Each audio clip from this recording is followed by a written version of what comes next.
লিট্টি চোখা প্রধানত বিহারের হলেও ওয়েস্ট বেঙ্গলেও মানে আমাদের বাংলাতেও এটা সমানভাবে জনপ্রিয়, কারণ আমরা বাঙালিরা সমস্ত খাবারই সাদরে গ্রহণ করি। তো আজকে লিট্টির জন্য যে পুরটা বানাবো তার জন্য ছাতু, পেঁয়াজ কুচি, রসুন কুচি, কাঁচা লঙ্কা কুচি আর সামান্য একটু আম তেল বা আচারের তেল আর ভাজা মশলা দিয়ে আমি পুরটাকে মেখে রেখে দিয়েছি।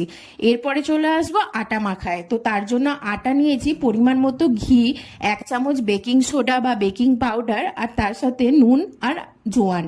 ব্যাস এই দিয়ে ভালোভাবে মেখে নিয়েছি। এবার ওই যেভাবে পুর ভরে আর কি ওইভাবে পুর ভরে এরকম গোল গোল করে নেব। এরপরে আমি এয়ার ফ্রায়ারের মধ্যে বেকিং পেপার দিয়ে একে একে লিট্টিগুলোকে সাজিয়ে ওপর থেকে ঘি ব্রাশ করে 180 ডিগ্রি টেম্পারেচারে 20 মিনিট দিলেই কিন্তু আমাদের লিট্টি একদম রেডি। আর এদিকে চোখাও বানিয়ে নিয়েছি।